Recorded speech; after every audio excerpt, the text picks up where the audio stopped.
ومطارا فامتلئ السماوات أنوارا وغدت الملائكة نذيرا وتكييفا واستغفارا سبحان الله ولا إله إلا الله سبحان الله والحمد لله ولا إله إلا الله ولم تجاءوا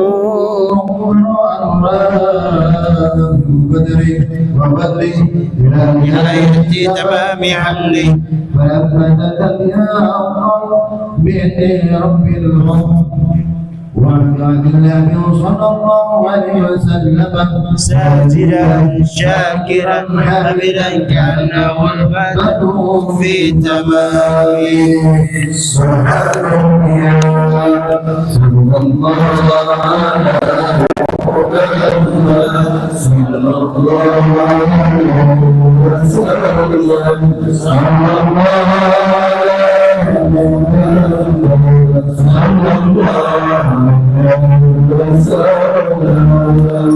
على النبي محمد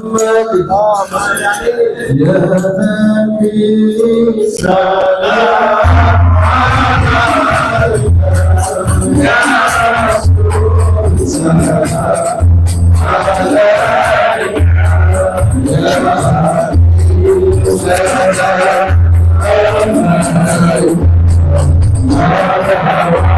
سلام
Assalamualaikum warahmatullahi wabarakatuh.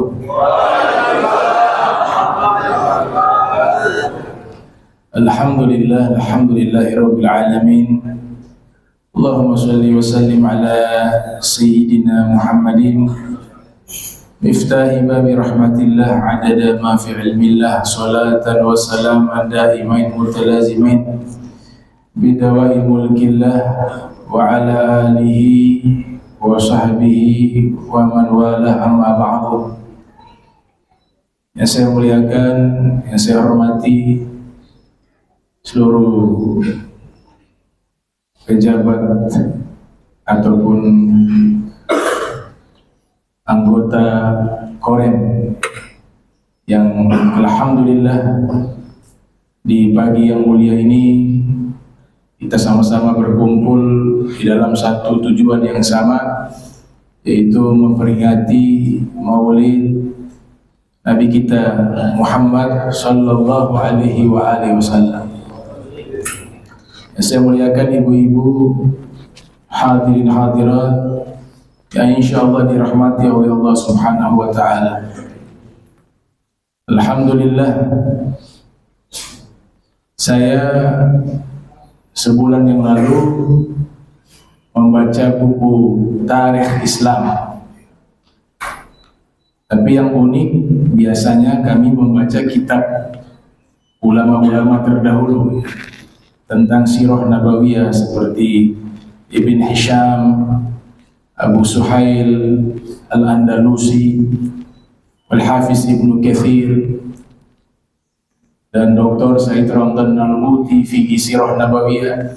Tapi entah kenapa sebulan lalu, kurang lebih hampir sebulan lalu, saya membaca buku Tarikh Islam atau sejarah Nabi Muhammad SAW yang termuat di dalam buku tersebut karangan salah satu tokoh bangsa Indonesia yang diberikan gelar guru bangsa, yaitu Hos Cokro Aminoto.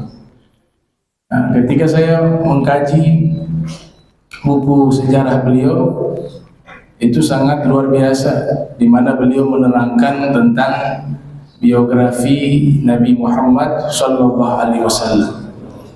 Kita ketahui Hos Cokro Aminoto ini salah satu tokoh bangsa Republik Indonesia, bahkan salah satu guru dari Presiden pertama Indonesia, Insinyur Soekarno. Dan beliau memiliki keunikan perpaduan antara keluarga dari pihak ibu itu keluarga kiai, tapi kalau dari bapak pejabat. Itu perpaduan Hos Cokro Aminoto antara garis keturunan dari bapak, yaitu keluarga pejabat karena menjadi bupati di zamannya ayah beliau, kakek beliau. Dari ibu itu kakeknya adalah kiai. Jadi perpaduan antara umara dan ulama. Dan kemudian beliau ketika menulis kitab tarikh Islam di masa itu memiliki hubungan yang baik di antara sesama para pejuang, terutama di dalam bidang pendidikan dan juga keislaman. Beliau mendirikan Sarekat Islam yang anggotanya waktu itu kurang lebih hampir 2 juta di zaman itu, dengan tujuan yang sama, yaitu ingin memerdekakan bangsa Indonesia dari penjajah di masa itu. Dan juga punya hubungan baik dengan Robitoh Alawiyah. Ya, Robitoh Alawiyah bahkan membantu untuk mencetak buku beliau. Di antaranya bukunya beliau Tarikh Islam. Kemudian ditahqiq atau diteliti kembali oleh Mufti Johor Malaysia, yaitu Said Alwi Al-Haddad. Kemudian buku tersebut setelah diperiksa, ditahqiq, kemudian disebarluaskan. Disitulah pembahasan beliau tentang sejarah Nabi Muhammad Sallallahu Alaihi Wasallam. Saya baca di bagian awal buku tersebut, beliau membahas tentang asal mula suku Quraisy. Kita ketahui bahwa suku Quraisy ini adalah sukunya Nabi kita Muhammad Sallallahu Alaihi Wasallam. Disebut dengan suku Quraisy yang mereka bermukim di kota Makkah Al-Mukarramah. Di sini beliau mengatakan bahwa suku Quraisy ini dinisbatkan kepada salah satu leluhur Nabi Muhammad Sallallahu Alaihi Wasallam. Nabi punya leluhur, salah satunya bernama An-Nadar bin Kinanah. Nah, An-Nadar ini bin Kinanah diyakini oleh Khos Cokro Aminoto adalah orang pertama yang diberikan gelar Quraisy. Diambil dari bahasa Arab Qarshun. Qarshun itu artinya ikan hiu. Ada salah satu tokoh sejarawan yang ada di Jazirah Arab, namanya Abu Abbas Al-Qasandiyu.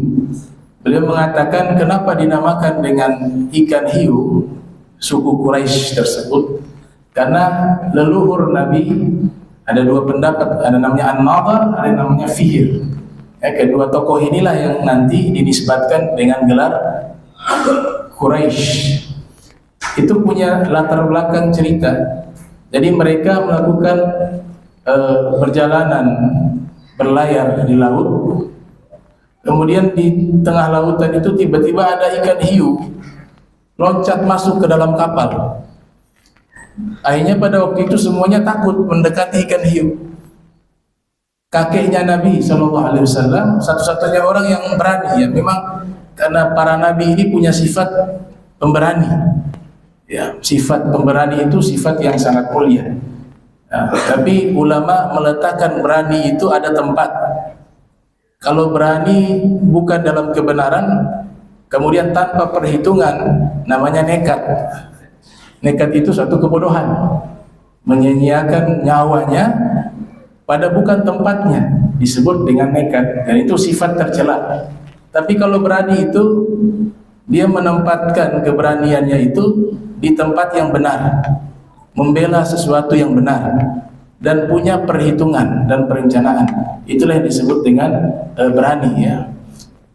Nah, kakek Nabi satu-satunya orang waktu itu yang berani mendekati ikan hiu tersebut. Kemudian terjadi duel antara kakek Nabi An-Nadar atau Fihr dengan ikan hiu tersebut. Dan pada akhirnya ikan hiu itu pun mati di tangan kakeknya Nabi Muhammad SAW.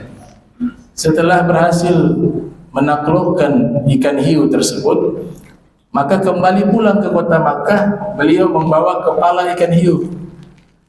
Maka orang-orang berteriak, wah itu adalah Quraisy, itu adalah hiu. Maka akhirnya diberikan gelar kepada beliau dengan nama Quraisy, yang artinya ikan hiu. Jadilah nama suku dari leluhur Nabi Muhammad Sallallahu Alaihi Wasallam, diambil dari kata Qarshun yang artinya ikan hiu. Pendapat kedua menyatakan nama Quraisy itu diambil dari nama Kirsun. Kirsun itu artinya dagang. Karena memang komunitas orang Makkah di waktu itu, keahlian mereka diantaranya dalam bidang perniagaan, dalam bidang perdagangan. Bahkan ada satu surat di dalam Al-Quran namanya surat Quraisy. Itu ceritanya adalah tentang masalah perdagangan. Li'ila fi Quraisyin ila fihim rihlatash syita'i was-sayf. Nah, itu artinya Allah sedang menerangkan tradisi orang-orang Quraisy yang suka melakukan perniagaan lewat jalur darat. Mereka menggunakan musim panas. Di sini kami nukil dari kitab tafsir. Kalau musim panas mereka pergi ke Syam. Musim dingin mereka berdagang pergi ke wilayah Yaman. Maka Allah sebut di dalam Al-Quran, ila fihim rihlatash syita'i was-sayf. Mereka melakukan perjalanan di musim dingin dan di musim panas. Yang uniknya, jalur perdagangan tersebut itu yang pertama kali merintis adalah kakek Nabi Muhammad SAW yang bernama Sayyiduna Hashim ibni Abdul Muttalib. Beliaulah orang pertama yang membuat jalur perdagangan di musim panas ke arah Syam, di musim dingin ke arah Yaman. Karena di kota Makkah itu bukan daerah seperti di Indonesia, apalagi di masa itu tidak ada tumbuh-tumbuhan, tidak ada hasil bumi yang bisa mereka hasilkan. Jadi mereka bergantung makanan-makanan pokok berupa gandum, sayur-sayur, buah-buahan itu mereka impor, ya. Mereka impor dari luar, dari wilayah Taif. Kalau sudah pernah berangkat ibadah haji dan umroh, ada satu wilayah namanya Taif. Di Taif itu jaraknya lumayan jauh dengan kota Makkah. Disitulah hasil pertanian mereka ambil. Ya, karena tanahnya subur, wilayahnya juga, iklimnya juga cocok untuk cocok tanam dan pertanian. Kalau makanan pokoknya biasanya diambil dari Yaman, ya, berupa gandum, kemudian kain, sutra dan macam-macam hasil kerajinan itu biasanya diekspor, diimpor dari Yaman dan wilayah Syam. Maka mereka memang harus berdagang, harus keluar dari kota Makkah untuk bisa berniaga dan berdagang. Nah, surat Quraisy ini kalau kita telusuri dalam ilmu Al-Quran, dia termasuk kategori surat Makkiyah. Surat Makkiyah ini menurut Al-Imam As-Suyuti yang lahir tahun 849 Hijriah, wafat 911 Hijriah, di dalam kitab Al-Itqan fi Ulumil Quran mengklasifikasi bahwa yang disebut surat Makkiyah dan Madaniyah itu ada 3 definisi, 3 artian. Yang pertama, semua wahyu Al-Quran yang Allah turunkan sebelum Nabi hijrah itu disebut dengan Makkiyah. Tapi setelah Nabi hijrah disebut dengan Madaniyah. Pendapat kedua, setiap wahyu yang Allah turunkan berupa firman Allah yang termaktub di dalam Al-Quranul Karim, kalau hitopnya Allah menyatakan wahyu itu untuk penduduk Makkah secara khusus disebut Makkiyah.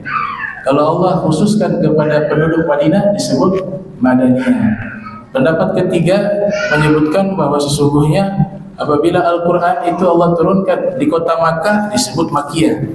Kalau wahyu Al-Quran diturunkan di kota Madinah disebut Madaniyah. Dari 3 pendapat ini, pendapat yang kuat itu adalah pendapat pertama, bahwa sebelum Nabi hijrah disebut Makkiyah, sesudah Nabi hijrah disebut Madaniyah. Nah, surat Quraisy yang bercerita tentang kebiasaan orang-orang Quraisy yang melakukan perniagaan dan perdagangan itu kategori surat Makkiyah yang diturunkan di kota Makkah atau sebelum hijrahnya Nabi Muhammad SAW. Nah, surat Quraisy ini memiliki hubungan dengan surat Al-Fil. Surat Al-Fil di mana Allah menceritakan pasukan bergajah yang berniat ingin menghancurkan Ka'bah dihancurkan, dimusnahkan oleh Allah Subhanahu wa taala dengan dikirimkan burung-burung yang membawa batu kerikil dari api neraka. Dan itu terabadikan di dalam surat Al-Fil. Ila fi Quraisy ila fihim rihlatash syita'i Ila fi'lah alam tara kaifa fa'ala rabbuka bi ashabil fil alam yaj'al kaidahum fi tadlil wa arsala 'alaihim tayran ababil tarmihim bi hijaratin min sijil faja'alahum ka'asfin ma'kul. Jadi surat Al-Fil ini punya hubungan dengan surat Quraisy. Dia punya korelasi. Ya, kalau dulu kami belajar ilmu tafsir, ada metodologi menafsirkan Al-Quran dengan Al-Quran, menghubungkan surat di dalam Al-Quran dengan surat Al-Quran yang lain, atau ayat dengan ayat. Itu disebut di dalam kitab Nasmud Duror fi Tanasubil Ayati was Suwar yang ditulis oleh Al-Imam Syekh Al-Biqai.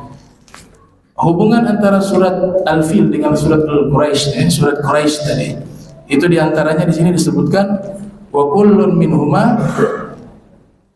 Dua surat ini bercerita tentang nikmat yang Allah berikan. Kalau surat Quraisy menceritakan nikmat dagang, dari dagang itulah bisa menghasilkan rizki. Maka di surat Al-Fil nikmat Allah menjaga kota Makkah dari orang-orang yang ingin menghancurkan Ka'bah dan Masjidil Haram pada waktu itu. Kesamaan ini juga menunjukkan bahwa sesungguhnya keamanan itu adalah satu nikmat besar. Ya, maka disinilah fungsi bagaimana TNI, tentara, kemudian petugas-petugas kepolisian yang memang ditugaskan untuk menjaga keamanan. Nah, keamanan ini dalam agama kita adalah salah satu nikmat yang paling besar. Ya, sehingga Nabi katakan orang yang kaya itu kalau bangun pagi, kata Nabi, sehat. Kemudian ada makanan di hari itu, makanan pokok, dan keamanannya terjaga. Kalau itu dimiliki, kata Rasul SAW, faka'annama hizatid dunya bihadzafiriha, seakan-akan dia memiliki dunia dan seisi dunia. Jadi bahagia itu sebenarnya sederhana. Ya, yang buat bahagia itu bukan karena harta banyak, tidak. Bahagia itu sesungguhnya syukur. Apa yang Allah berikan kita terima dan kita syukuri, itu sudah bisa mendatangkan bahagia. Kita bangun pagi aman, lingkungan kita sehat dan punya makanan di hari itu sudah cukup, kata Nabi Muhammad SAW. Dia seperti raja yang memiliki dunia dan seisi dunia. Apa artinya banyak uang, banyak harta, punya jabatan, sakit-sakitan? Hilang kenikmatan itu. Atau kita memiliki segala harta, memiliki jabatan, dimiliki, tapi keamanan tidak ada, ya, maka kenikmatan apapun juga akan hilang. Sebagaimana saat ini saudara-saudara kita di Palestina, ya, nikmat keamanan mereka sudah hilang. Ya, mereka ditindas, mereka dijajah oleh Israel. Itu kenikmatan keamanan itu sudah tidak ada. Alhamdulillah di negeri kita Indonesia, kita mau sholat aman, buat pengajian juga aman, bangun pesantren juga aman, yang dagang juga aman. Itu nikmat yang wajib kita syukuri kepada Allah Subhanahu wa taala. Ya, mudah-mudahan keamanan ini bisa terus terjaga sampai seterusnya dan seterusnya. Amin ya rabbal alamin. Kemudian di dalam tafsir Ibnu Katsir, saya membuka tafsir Ibnu Katsir. Beliau ini ulama asal Damaskus di Suriah, kelahiran tahun 701 Hijriah, wafat 774 Hijriah. Nah, beliau ketika menerangkan tentang surat Quraisy, tentang musim tadi, Allah sebutkan ada dua musim di surat Quraisy. Asy-syita itu artinya musim dingin, as-saif artinya musim panas. Nah, biasanya musim dingin itu waktu siang itu panjang, ya, waktu siang panjang, kemudian waktu malam itu waktu siang itu pendek, waktu malam panjang kalau musim dingin. Qasura naharu, kata Nabi. Nabi katakan Rabiul Mu'min, ya, asy-syita'u Rabiul Mu'min. Musim dingin itu adalah musim bunga orang beriman. Jadi sebagaimana Nabi kita Muhammad SAW kan dilahirkan di bulan Rabiul Awal, ya, Tanggalnya ulama beda pendapat, ada yang mengatakan tanggal 9 Rabiul Awal, ada juga yang mengatakan tanggal 12. Nah, ini yang populer digunakan tanggal 12. Bahkan ada juga dalam kitab Bahjatul Mahafil wa Bughyatul Amathil karya Syekh Al-Muhaddits Al-Amiri, ada juga pendapat Nabi lahir di bulan suci Ramadan. Jadi kalau bulan dan tanggal itu masih ada perbedaan, sedikit perbedaan di kalangan para ulama. Tapi yang disepakati harinya. Ya, kemarin hari Senin itu hari lahirnya Nabi Muhammad SAW. Itu disepakati oleh semua ulama. Gak ada yang beda pendapat, sebab Nabi yang sebutkan. Ya, Nabi kan pernah ditanya, kenapa selalu puasa hari Senin? Kemudian Nabi SAW mengatakan, "Zaka yaumun wulidtu fi." Oh, di hari Senin itu saya dilahirkan, kata Nabi kita Muhammad SAW. Jadi Nabi sudah menyebutkan hari lahirnya hari Senin, tapi Nabi tidak pernah menyebutkan tanggal lahirnya. Tanggal berapa gak disebutkan. Kemudian bulan apa tidak disebutkan, karena Nabi tidak menyebutkan tanggalnya, beliau lahir tanggal berapa, bulannya bulan apa. Maka ulama beristihad. Nah, sebab beristihad itulah ada sedikit perbedaan. Akan tetapi yang populer itu adalah 12 Rabiul Awal dan 9 Rabiul Awal. Banyak ulama sejarah juga menyebutkan tanggal 9 Rabiul Awal. Itu pendapat yang populer. Kenapa dinamakan bulan itu Rabi'? Rabi' itu artinya musim bunga. Jadi di bulan tersebut bunga tumbuh, tanaman tumbuh, maka dinamakan dengan Rabiul Awal. Rabi' artinya musim bunga. Jadi seakan-akan Allah simbolkan kelahiran Nabi Muhammad SAW.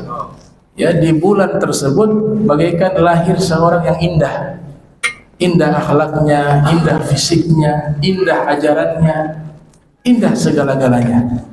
Sehingga para ulama ketika mensifati Nabi Muhammad SAW dari sisi keindahan fisik, itu mereka mengatakan fahuwal ladzi tamma ma'nahu wa suratuhu thumma astafahu bari'un nasami munazzauhan syarikin fi mahasinihi fajauhabul husni fihi ghairu munqasimi. Sungguh telah sempurna fisik dan akhlak Nabi Muhammad SAW.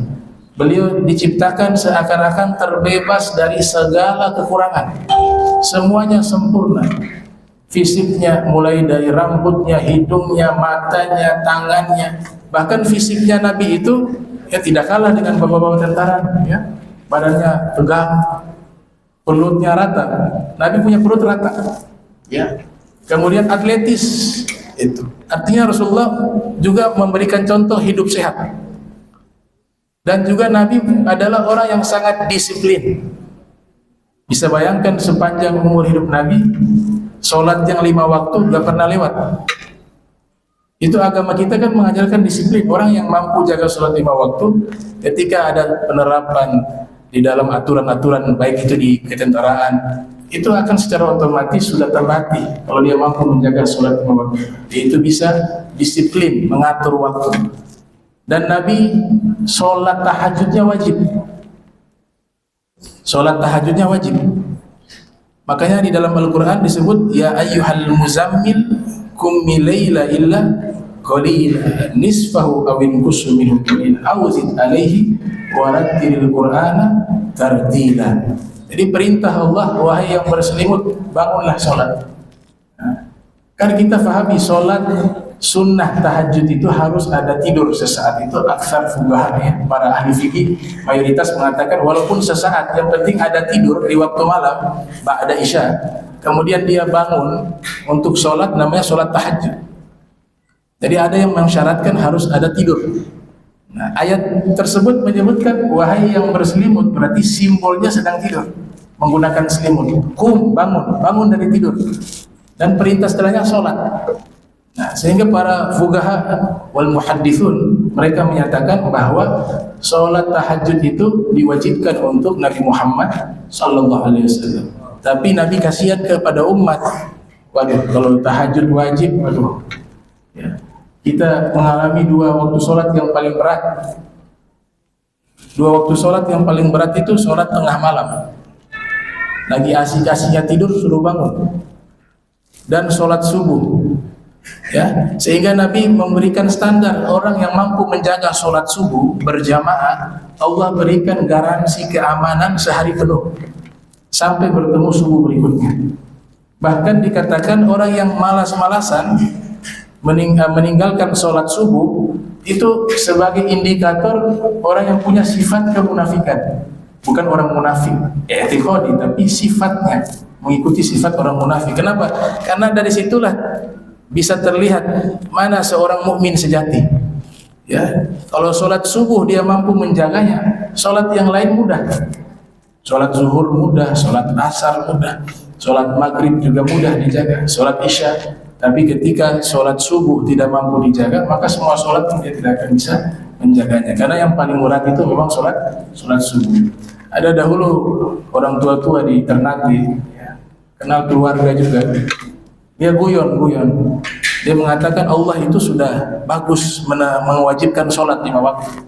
Maka waktu zuhur itu sudah pas waktunya, masih bisa kita lakukan. Waktu asar juga masih bagus waktunya. Maghrib, isya. Tapi Allah salah tempatkan sholat subuh. Kita sedang mau tidur disuruh bangun. Itu. Artinya beliau guyon di sini bukan dalam menistakan agama, tidak, tapi artinya ingin menyampaikan bahwasanya sholat yang paling berat sholat subuh. Nah, siapa yang mampu menjaga sholat subuh, insya Allah dia akan mendapatkan garansi keamanan dari Allah Subhanahu Wa Taala sehari penuh. Dulu ada gubernur jahat di masa Daulah Umayyah. Daulah Umayyah ini sekitar tahun 40 sampai 132 Hijriah. Ini gubernur saking jahat, bapak-bapak ibu-ibu. Kami membaca di dalam kitab Syiaru A'lamin Nubala karya Al-Imam Al-Zahabi yang lahir 673 Hijriah wafat 748 Hijriah menyebutkan dia sudah membunuh orang secara zalim 200.000 orang. Itu dosanya kayak apa itu? Membunuh manusia dengan zalim 200.000 orang. Tapi hafal Al-Quran 30 juz. Bahkan Syekh Al-Haqqani dalam kitab Khizanatul Asrar mengatakan salah satu jasanya dia di dalam Al-Quran itu adalah memberikan spasi dalam Al-Quran. Dulu ayat Al-Quran itu dia nyambung. Nah, sekarang berkosakata itu ada spasi. Itu andilnya orang tersebut, namanya Hajjaj bin Yusuf Al-Thaqafi, yang terkenal sebagai orang yang kejam dan jahat. Tapi hafal Al-Quran, sholat 5 waktu juga, tapi punya sifat tidak baik, orang yang zalim, yang jahat. Nah, beliau itu kalau mengeksekusi orang biasanya disuruh antri kemudian dengan pedang dieksekusi, dipotong leher, putus. Sudah biasa membunuh orang. Tapi uniknya sebelum mengeksekusi orang dia tanya dulu, tadi sholat subuh berjamaah tidak? Nah, oh dia bilang tadi saya enggak sholat subuh berjamaah, ditebas. Tapi ketika ditanya tadi sholat subuh berjamaah, orang itu mengatakan iya tadi saya sholat subuh berjamaah. Oh sudah, saya bebaskan kamu. Jadi sempat ditanya juga sholat subuh tidak, sehingga ada beberapa orang bertanya, wahai Hajjaj, kenapa kamu bertanya orang yang sholat subuh berjamaah kau tidak eksekusi, tapi ketika ada orang tidak sholat subuh berjamaah kau eksekusi? Dia mengatakan, saya hafal hadis Nabi. Salah satu riwayat hadis Nabi pernah bersabda, siapa yang sholat subuh, man sholla subha fil jamaati, siapa yang sholat subuh berjamaah, maka Allah berikan garansi keamanan kepada dia sehari penuh sampai bertemu subuh berikut. Nah, saya tidak berani melanggar garansinya Allah Subhanahu Wa Taala. Allah sudah buat garansi keamanan, saya tidak berani melanggar itu. Itu Hajjaj bin Yusuf Al-Thaqafi. Jadi sholat subuh itu sangat luar biasa fadilahnya. Apalagi ada sholat sebelumnya, sholat sunnah namanya Qobliyah atau Rakaat al-Fajr. Ini ulama juga beda pendapat. Ada yang mengatakan Qobliyah subuh itulah 2 rakaat fajar. Ada yang mengatakan itu 2 sholat yang berbeda. Itu. Ya. Yang dimana Nabi katakan Rakaat al-Fajri khairun minad dunya wa ma fiha. 2 rakaat daripada sholat fajar itu lebih baik daripada dunia dan seisi dunia. Itu 2 rakaat. Ini nilainya gak kelihatan di dunia. Nanti kelihatannya di akhirat. Ya, 2 rakaat fajar lebih baik daripada dunia dan seisi isi dunia. Berkaitan dengan musim tadi di ayat surat Quraisy, ya Rasul sallallahu alaihi wasallam bersabda, "Asy-syita'u rabiul mu'min." Musim dingin itu adalah musim bunga orang beriman. Qasura naharuhu fasam wa tala lailuhu faqam. Karena di musim dingin siang singkat, waktu siang, sehingga orang banyak puasa sunnah. Kalau puasa sunnah makin singkat makin mudah itu.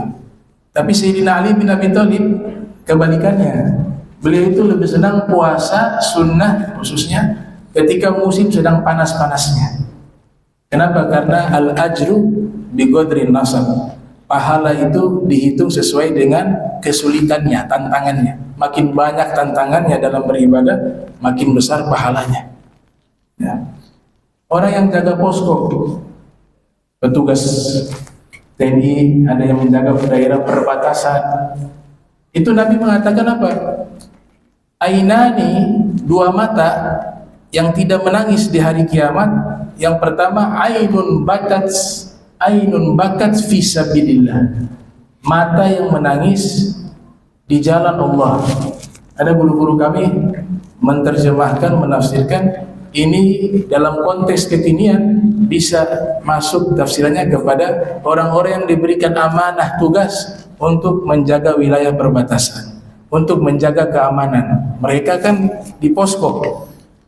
Nah itu dikatakan oleh Nabi, mata yang begadang untuk menjaga keamanan itu dianggap sebagai orang yang jihad fisabilillah. Dan yang kedua, ainun bakat min khasyatillah, kata Nabi, mata yang menangis karena takut kepada Allah Subhanahu wa taala. Ini dua mata ini Nabi katakan di hari kiamat tidak akan menangis. Artinya Allah akan berikan pahala yang besar sehingga mereka bahagia di yaumil qiyamah, di yaumil akhirah. Jadi bapak-bapak punya profesi ini profesi mulia, profesi yang mulia. Yang penting menjalankan sesuai dengan aturannya.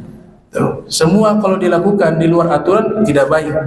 Jangankan tentara, ustadz, dai, itu kan tanda kutip mulia. Tapi kalau keluar dari aturan yang diatur di dalam agama, tidak menjadi mulia. Tuh. Jadi semua ini profesi kalau kita jalankan sesuai dengan aturan, dan aturan itu aturan yang baik, yang tidak bertentangan dengan syariat Islam, maka itu dihitung sebagai ibadah. Dan satu hal yang luar biasa, menjaga keamanan. Al-aman itu satu bentuk kenikmatan yang besar. Nah wasilahnya harus ada orang yang menjaga. Makanya Ibnu Taimiyah mengatakan kalau satu hari tidak ada pemerintahan, itu akan merusak satu wilayah dan negara. Sehingga dalam pandangan hukum Islam, adanya pemerintahan, baik itu presiden, baik itu tentara, mereka dihukumi wajib adanya pemimpin, karena dengan itu bisa mengatur stabilitas satu bangsa dan negara. Nah ini yang disebutkan oleh para ulama. Kemudian saya baca di paragraf berikut buku dari Khos Cokro Aminoto tentang tarikh Islam, sejarah Islam.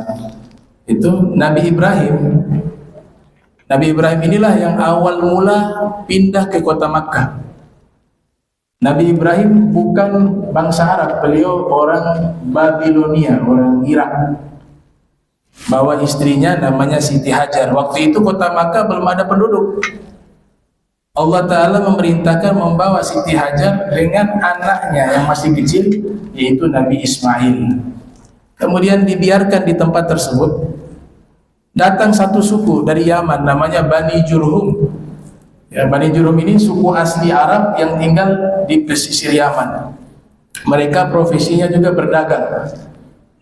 Lewat di wilayah tersebut mencari air. Nah, cara mereka mencari air itu lihat kalau di atas ada burung ngumpul, berarti di bawah ada air. Karena di wilayah gurun pasir, tandus.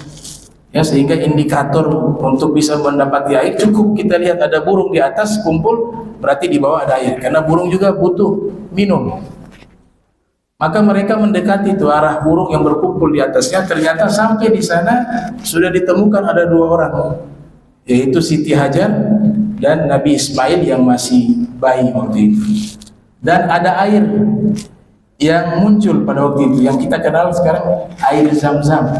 Ya, yang Nabi katakan afdal miyah, sebaik-baiknya air ala wajhil ard, di atas muka bumi ini, ma'u Zam-Zam, air Zam-Zam, kata Rasul sallallahu alaihi wasallam. Maka di mana ada air, di situ bisa ada kehidupan. Jadi kalau mau cari tempat, cari air dulu, jangan yang lain. Ya. Kalau air susah, susah hidup. Makanya yang pertama kali dicari adalah air. Wa ja'alna minal ma' kulla syai'in hayy afala yu'minun. Kami menjadikan segala sesuatu hidup dari air, kata Allah Subhanahu wa taala dalam firman-Nya di dalam Al-Qur'an. Begitu juga mereka orang-orang Bani Jurhum ini ketika melihat di situ ada air, mereka memutuskan untuk bermukim di tempat tersebut. Tapi mereka punya adab dan etika. Karena yang menemukan air itu pertama kali adalah Siti Hajar, maka mereka minta izin dulu. Bisa tidak kami menggunakan ini air dan minta izin tinggal di sini untuk hidup di sini? Maka Siti Hajar mengizinkan mereka tinggal. Dari situlah awal mula leluhur Nabi Muhammad SAW. Nabi Ismail tumbuh besar, menikah dengan wanita dari suku tersebut, Bani Jurhum. Bani Jurhum ini kalau ditarik ke atas turunan Nabi Hud. Nabi Hud punya anak turunan namanya Qahtan. Tuh, bangsa Arab itu dibagi 3. Ya. Karena kalau berbicara Nabi Muhammad kita gak bisa lepas dengan sejarah bangsa Arab. Bangsa Arab ada namanya Ba'idah, bangsa Arab yang punah. Kenapa punah? Membangkang kepada Allah dan Rasulnya. Di antaranya kaum 'Ad, kaum Thamud, itu bangsa Arab asli. Akan tetapi Ba'idah sudah punah. Kenapa punah? Melawan Rasulnya. Kalau kaum 'Ad itu nabinya siapa? Nah, Nabi Hud. Kalau kaum Thamud, nabinya Nabi Soleh. Itu di surat Al-Haqqah Allah sebutkan sebab punahnya mereka, ya. Ya, dikatakan di dalam surat Al-Haqqah, kadzabat Thamud wa 'ad bil qari'ah fa amma Thamud fa uhliku bitaghiyah wa amma 'adun fa uhliku birihin sarsarin 'atiyah sakharaha 'alaihim sab'a layalin wa thamaniyata ayyamin husuma fataral qauma fiha sar'a ka'annahum a'jazu nakhlin khawiyah fahal tara lahum min baqiyah. Ya, jadi Allah ceritakan sebab punahnya bangsa Arab Ba'idah ini, yaitu Thamud dan 'Ad, karena mereka membangkang, mendustakan Rasulnya. Di antaranya yang Allah sebutkan, mereka enggak percaya hari kiamat. Nah, ini kalau enggak percaya hari kiamat bahaya juga. Ya, rukun iman. Antu'mina billahi wa malaikatihi wa kutubihi wa rusulihi wa bil yaumil akhir wa bil qadari khairihi wa syarrihi minallahi ta'ala. Masuk dalam prinsip dasar agama Islam, percaya adanya hari kiamat. Nah, ini kaum Thamud, kaum 'Ad enggak percaya hari kiamat. Sudah mendustakan nabi-nabinya, juga tidak percaya hari kiamat. Maka Allah sebutkan fa amma Thamud fa uhliku bitaghiyah. Kaum Tsamud ini punah sebab apa? Teriakan malaikat. Jadi luar biasa, ya. Malaikat teriak punah satu bangsa. Jadi kita gak perlu berbicara zat Allah itu seperti apa, ya. Kan Nabi larang tuh. Kata Nabi, la tafakkaru fi zatillah walakin tafakkaru fi khalqillah. Jangan kalian itu mencoba berpikir wujudnya Allah itu bagaimana, bentuknya Allah itu bagaimana. Kata Nabi, jangan, karena akal kalian gak akan bisa mampu. Tapi berpikirlah tentang ciptaan Allah Subhanahu wa ta'ala. Begitu juga malaikat saja, kalau kita renungkan dari ayat tersebut di surat Al-Haqqah, dengan sekali teriakan satu bangsa punah, yaitu kaum Tsamud. Itu malaikat Jibril teriak, hancur semua. Adapun kaum 'Ad, kata Allah Ta'ala dalam Al-Quran, wa amma 'adun fa uhliku birihin sarsarin 'atiyah. Kalau kaum 'Ad mereka punah, Allah kirim angin topan yang sangat dingin. Husuma, Itu angin topan itu tanpa henti-hentinya menghembus kepada kaum Ad. Berapa lama? Allah sebutkan harinya. Sakharaha alaihim sab'a layalin wa thamaniyata ayyam. Angin topan itu berhembus sab'a layalin, 7 malam 8 hari. Husuma, tanpa henti-hentinya. Fataral qauma fiha sar'a, maka kamu melihat mereka semuanya mati kedinginan. Ka'annahum a'jazun nakhlin khawiyah, seakan-akan mereka itu bagaikan batang pohon korma yang lapuk, yang sudah rusak dan hancur. Fahal tara lahum min baqiyah, apakah kamu melihat adakah generasi mereka setelah itu? Tidak ada, punah. Nah, ini disebut al-Arab ba'idah, mereka sudah punah. Ada bangsa Arab kedua namanya al-Musta'rabah, yaitu diarabkan. Jadi Nabi sallallahu alaihi wasallam punya leluhur Nabi Ismail itu kan menikah dengan orang Arab asli, Bani Jurhum. Tapi Nabi Ismail bukan orang Arab. Nabi Ismail orang Babilonia. Babilonia ini kalau dalam atlas disebutkan oleh para ulama, itu masuk wilayah Irak, dekat kota Mosul. Di situ mereka bermukim. Nah, sehingga dari orang Mosul, orang Irak ini menikah dengan bangsa Arab, turunlah nanti di sini suku Quraisy, mulai Bani Hashim, dan dari situlah Nabi dilahirkan. Maka disebut mereka itu Musta'rabah. Ya, Musta'rabah. Yang ketiga namanya al-Arab Aribah, bangsa Arab otentik yang asli, yaitu Bani Jurhum dari bangsa Arab Qahtaniun yang ada di wilayah Yaman. Ini diterangkan oleh ulama besar, diantaranya penyusun kitab Maulid Ad-Dibai, ya, Syekh Abdurrahman Ad-Daibai Asy-Syaibani Az-Zabidi, memiliki kitab sejarah tarikh Yaman, sejarah negara Yaman. Di situ beliau terangkan bagaimana sejarah yang sama yang tadi saya sampaikan, bahwa dari situlah asal mula Nabi kita Muhammad sallallahu alaihi wasallam. Jadi Nabi Ibrahim meninggalkan mereka, meninggalkan Nabi Ismail dan Siti Hajar di kota Makkah atas perintah Allah, bukan karena jahat. Allah perintahkan, dan hikmahnya luar biasa. Dengan meninggalkan mereka, dari situlah kota itu menjadi hidup. Walaupun sebelumnya itu sudah ditentukan sebagai tanah suci. Ka'bah itu sudah dibangun sejak zaman Nabi Adam, satu riwayat.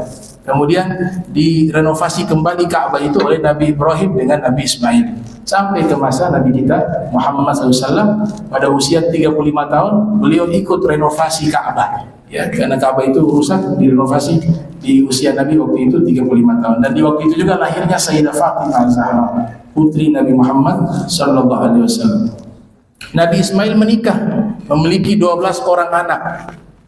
Anaknya 12. Dari anak 12 itu ada satu anak namanya Kaidar. Kaidar inilah yang melahirkan bangsa Arab Hijaz, leluhur dari Sayyidina Adnan. Sayyidina Adnan ini adalah kakek buyut Nabi Muhammad SAW. Ya. Kita di pesantren dulu disuruh dihafal tuh nasab Nabi, ya, Muhammad bin Abdullah bin Abdul Muttalib bin Hashim bin Abdul Manaf bin Qusay bin Hakim bin Murrah bin Ka'ab bin Lu'ay bin Ghalib bin Fihr bin Malik bin Nadar bin Kinanah bin Khuzaimah bin Mudrika bin Ilyas bin Mudar bin Nizar bin Ma'ad bin Adnan. Jadi nasab Nabi yang paling sahih itu sampai ke Sayyidina Adnan. Walaupun ada riwayat mengatakan kadzaban as-sabun, berdusta para ahli nasab ketika menyebut nasab Nabi sampai bersambung kepada Nabi Adam. Nama-namanya disebut tuh. Ada riwayat mengatakan itu adalah riwayat yang tidak sahih. Tapi hadis yang mengatakan kadzaban as-sabun itu menurut ulama hadis bermasalah juga, bukan riwayat yang kuat begitu. Sehingga ulama-ulama sejarah banyak menyebutkan nasab Nabi itu dari Nabi Muhammad, disebutkan namanya satu persatu sampai Nabi Adam. Disebutkan satu persatu sampai Nabi. Di antaranya Al-Iraqi, ya, dalam kitab beliau Alfiyah tentang Sirah Nabawiyah.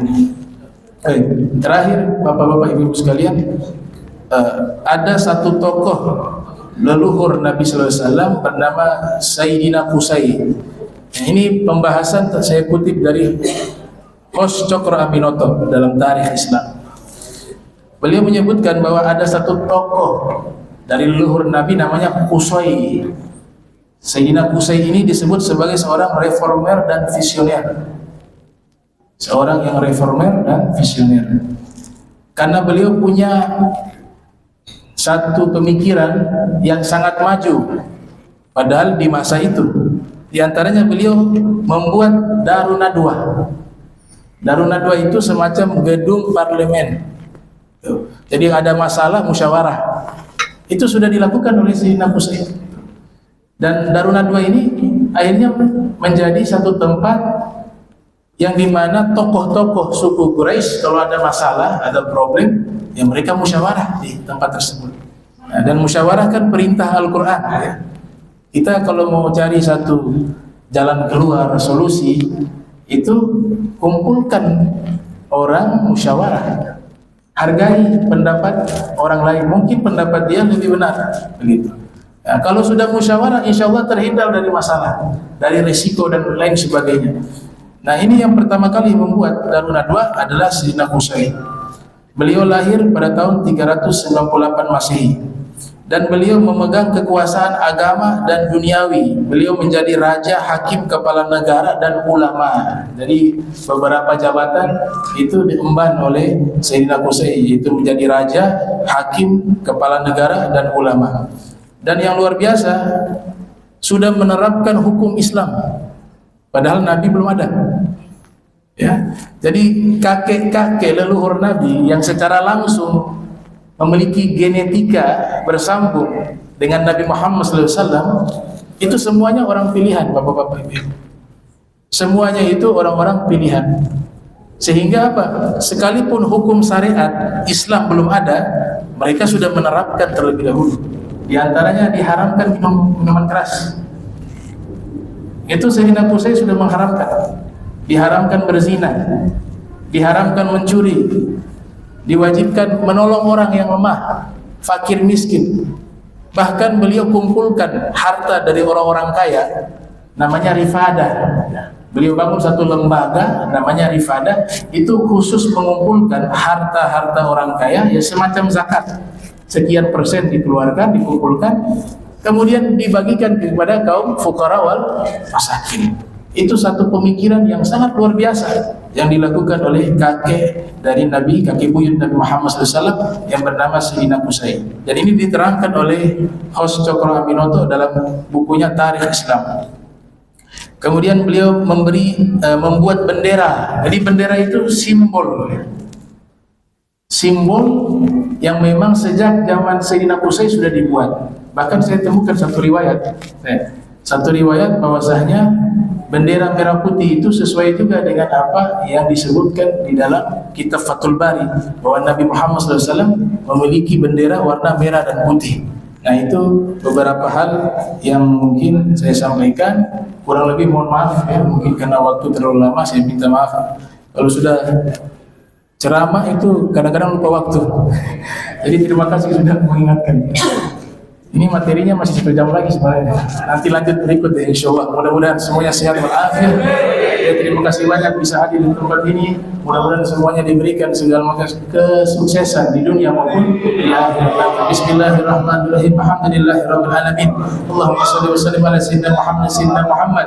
Allahumma jam'ana hadza jam'an marhuma wa tafarraqna wa tafarraqan ma'zuma wa la tajal minna wa la minna shakila mahruma. Subhanaka wa bihamdika astaghfiruka wa atubu إليه وصلى الله سيدنا محمد وعلى آله وصحبه وبارك وسلم إلى حضرة النبي الفاتحة.